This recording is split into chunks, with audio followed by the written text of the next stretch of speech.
دو لوگ موجود ہیں. سب سے پہلے عاصم افتخار صاحب اور دوسرے عاطف ریان صاحب. عاصم افتخار صاحب السلام علیکم. عاطف بھائی السلام علیکم ورحمۃ اللہ وبرکاتہ. حال چال ہے؟ وعلیکم السلام ورحمۃ اللہ. خیریت سے ہیں؟ الحمد للہ اہلا وسہلا. آپ دونوں حضرات اسٹریم میں آئے.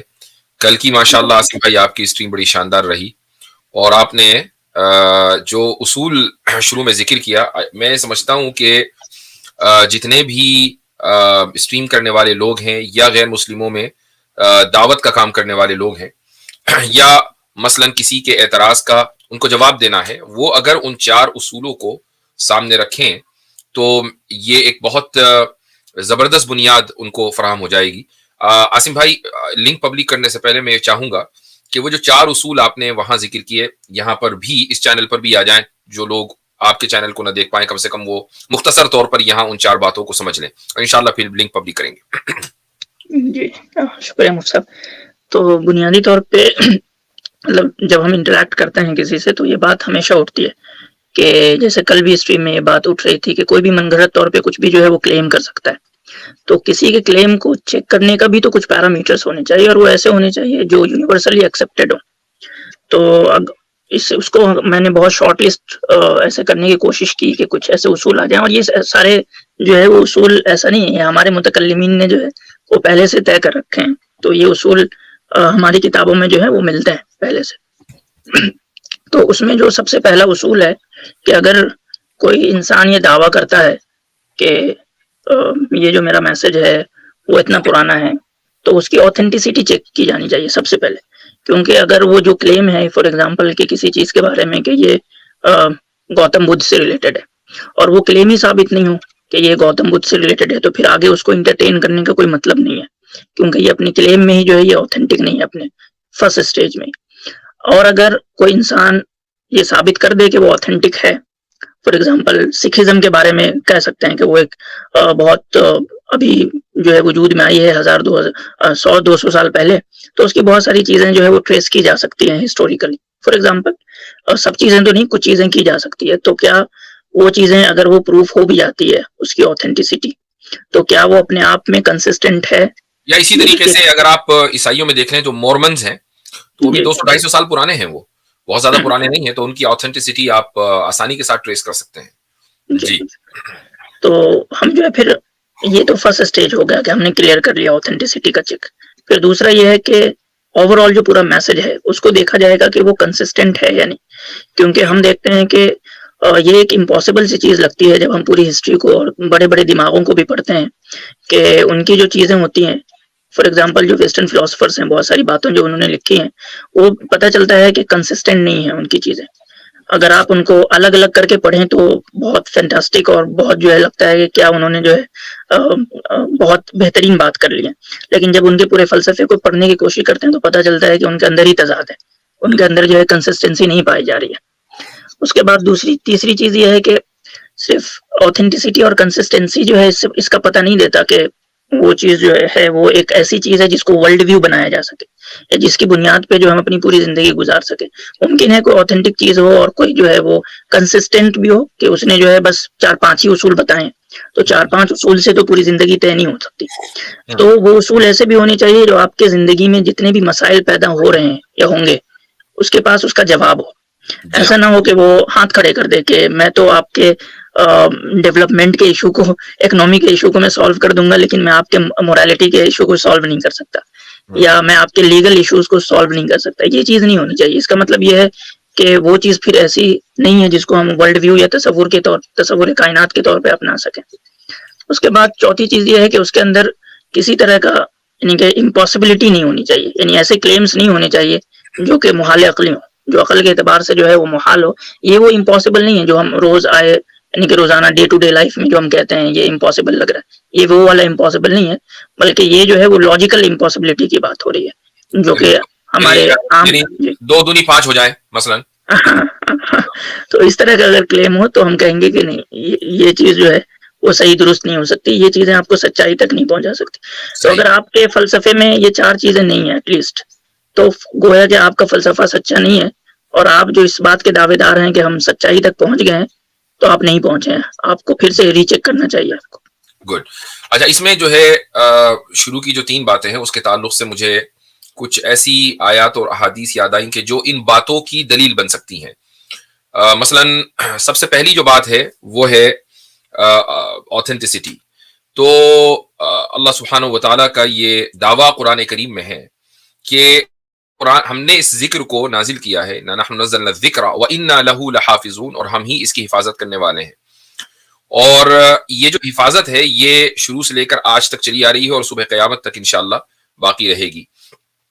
قرآن کریم نے رسول اکرم صلی اللہ علیہ وسلم کو خطاب کرتے ہوئے یہ بھی کہا کہ آپ پڑھیں اور آپ اس کو بھولیں گے نہیں، یعنی آپ کا کام ہے پڑھنا، یہ نہیں ہوگا کہ آپ پڑھیں اور بھول جائیں. سنقریئک فلا تنسا، ہم آپ کو پڑھائیں گے فلا تنسا، اور آپ کبھی بھولیں گے نہیں. تو اس سے 2 آیتوں سے پتہ چلتا ہے اس کی آتھینٹسٹی قرآن کی. دوسری چیز جو ہے وہ آپ نے بتائی کنسسٹنسی. کنسسٹنسی کا مطلب یہی ہے کہ اس میں آپس میں کوئی کانٹرڈکشن نہیں ہے، ایسا نہیں کہ ایک جگہ کچھ کہہ دیا دوسری جگہ کچھ اور کہہ دیا. یہ بھی قرآن کریم کے اندر ہے کہ لوجدوا فیہ اختلافا کثیرا لو کان من عند اللہ لوجدوا فیہ اختلافا کثیرا، اگر یہ اللہ کے علاوہ کسی اور کا کلام ہوتا تو اس میں یہ بہت سا اختلاف پاتے، انکنسسٹنسیز پاتے. لیکن قرآن میں ایک بھی انکنسسٹنسی نہیں ہے، سنت میں انکنسسٹنسیز نہیں ہے، یعنی سنت کی بات ہو رہی ہے، ہر طرح کی حدیث ضعیف اور صحیح کی بات نہیں ہو رہی ہے. تیسری چیز کیا تھی؟ کوہیرنس، کہ وہ آپ کے تمام مسائل کا حل کرنے والا ہو. یہ نہ ہو کہ ایک فیلڈ میں اس نے آپ کو سولوشن دے دیا اور دوسرے میں نہیں دیا. اس کے تعلق سے ایک حدیث ذہن میں آئی، ابو داود میں یہ روایت ہے، اور اس میں حضرت سلمان الفارسی رضی اللہ عنہ یہ فرماتے ہیں اور بڑے ہی اہتمام کے ساتھ فرماتے ہیں. وہ یہ کہتے ہیں کہ علمنا رسول اللہ صلی اللہ علیہ وسلم کل شیء حتی الخراء، کہ رسول اکرم صلی اللہ علیہ وسلم نے ہمیں ہر چیز کی تعلیم دی ہے، یہاں تک کہ اس چیز کی بھی تعلیم دی ہے کہ باتھ روم کیسے استعمال کرنا ہے. اب یہ جو چیز حتی الخراء، ظاہر ہے کہ ایک انسان کی بنیادی ضرورت ہے، اس کو باتھ روم جانا ہے. اب اس کو جب یہ ایک بنیادی ضرورت ہے اور یہ ہر انسان کرے گا، یہ ممکن نہیں کہ وہ نہ کرے تو یہ پرابلم ہے. تو پھر اس کی بھی تعلیمات ہونی چاہیے کہ کیسے اس ضرورت کو پورا کرنا ہے. کھانا ہے تو کیسے کھانا ہے، اور ڈائجسٹ کر کے اس ویسٹ کو جب انسان کے جسم سے اس کا اخراج ہوگا تو وہ کیسے ہوگا اور اس کے کیا آداب ہیں. یہ تو بنیادی ضرورت ہے جو ہر انسان کے ساتھ لگی ہوئی ہیں. یہ ایک مائکرو لیول پر ہے. جب آپ میکرو لیول پر آ جاتے ہیں کہ انسان کی فیملی کی نیڈ کیا ہے، اس کی سویلائزیشن معاشرے کی نیڈ کیا ہے، پھر معاشروں سے سویلائزیشن بنتی ہے، اس کی تہذیبی ضرورت کیا ہے، یہ ساری کی ساری ضرورتیں اور اس کے تعلق سے گائیڈ لائنز قرآن و سنت کے اندر موجود ہیں. اسی کو ہم کوہیرنس کہتے ہیں اور اسی کو سلمان فارسی رضی اللہ عنہ نے حدیث کے اندر بیان کر دیا. تو یہ جو تینوں باتیں، 4 میں سے 3 باتیں، اس کے تعلق سے قرآن کی آیات بھی موجود ہے اور حدیث بھی موجود ہے. اور آخری جو چیز ہے وہ یہ کہ قرآن کا دعویٰ یا کسی بھی آئیڈیالوجی کا دعویٰ ایسا نہ ہو کہ جو امپاسبل ہو، امپاسبلٹیز کے اوپر ڈیپینڈ کرتا ہو. اس تعلق سے کوئی آیت یا حدیث آپ کے ذہن میں عاصم بھائی، یا یہ ایک کامن سینسیکل چیز ہے؟ صاحب اس کے لیے تو کوئی حدیث کا ریفرنس یاد نہیں آ رہا، لیکن یہ ایک بہت کامن سینسیکل چیز ہے کہ ہماری جو پوری روایت کھڑی ہوتی ہے جس میں ہم اسلام کو عقل سے ثابت کرتے ہیں، تو اس میں یہ سب سے پہلی کنڈیشنز ہوتی ہے کہ محال عقلی نہیں ہوگا اس میں. صرف ایک چیز میرے ذہن میں آئی ابھی، اور وہ یہ کہ خالق کل شیء، کہ اللہ تعالیٰ جو ہے وہ خلق کل شیء، اس طرح کی آیتیں بہت ساری ہیں کہ اللہ تعالیٰ نے ہر چیز کو پیدا کیا ہے. اور ظاہر ہے کہ پیدا کرنے کے لیے قدرت کا ہونا ضروری ہے، اگر قدرت نہ ہو تو پیدا ہی نہیں کیا جائے گا. اب یہاں سوال یہ ہوتا ہے کہ یہ جو کل شیء ہے، اس میں شیء کے معنی کیا ہے، جس کا ترجمہ ہم چیز کر دیتے ہیں، ہر چیز. تو شیء کسے کہتے ہیں؟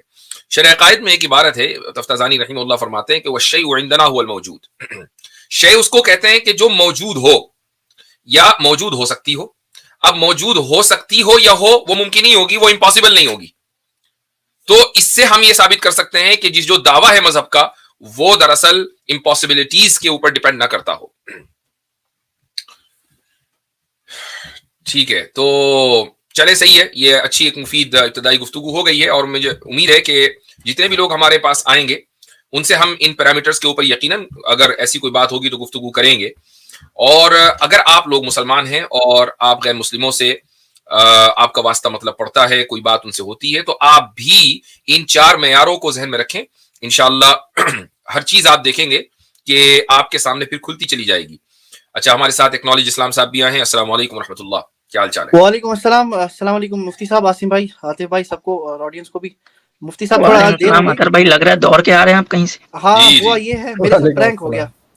پرینک میرے ساتھ یہ ہو گیا، میں مفتی صاحب بھی بیٹھا تھا، میں اسٹریم کا ہی ویٹ کر رہا تھا، تو مجھے سر میں درد ہو گیا. تو میں نے کہا ہو سکتا ہے کچھ مسئلہ ہوگا، تو میں نزدیکی ہاسپٹل وہاں چلا گیا. وہاں پتہ نہیں کس نے میرا بلڈ پریشر چیک کر دیا، بہت ہائی، مطلب اتنا ہائی کہ میں بول دیا کہ تو مرنے والا ہے. پھر میرا ای سی جی، میرے بڑا ٹیسٹ وغیرہ ہوئے. بعد میں جب مین ڈاکٹر آیا، جب اس اچھا نے ایک ٹیسٹ بات کیا بتائیے، ایک بات جی بتائیے، پرینک تو اب ہوگا آپ کے ساتھ، یہ بتائیے سر میں درد میں ہاسپٹل کون جاتا ہے؟ یہ میں آپ کو بتاؤں نا، اصل میں مسئلہ یہ ہے کچھ دنوں سے یہ ہارٹ اٹیک وغیرہ کے کیسز ہے نا، تو میں ڈر تھوڑا لگتا ہے. اچھا اچھا، تو اس آپ وجہ تو سے جوان آدمی ہیں. پھر بھی مطلب ہوتا ہے نا آج کل، کیونکہ آج کل جوانوں میں ہی ہے کہ ہوں، 10 چیزیں پھیلی ہیں کہ یہ ہے ہاں یہ وہ ہے، بات تو تو خیر ہے، اسی لیے بہتر ہے prevention is better than cure. ہاں یہ بات صحیح ہے. چلیے خیر، اللہ تعالیٰ آپ کو صحت و سلامتی کے ساتھ رکھے. آمین آمین سب کو. اچھا جی، سبق پھر پڑھ صداقت کا، عدالت کا، شجاعت کا، لیا جائے گا تجھ سے کام دنیا کی امامت کا. سبق پھر پڑھ صداقت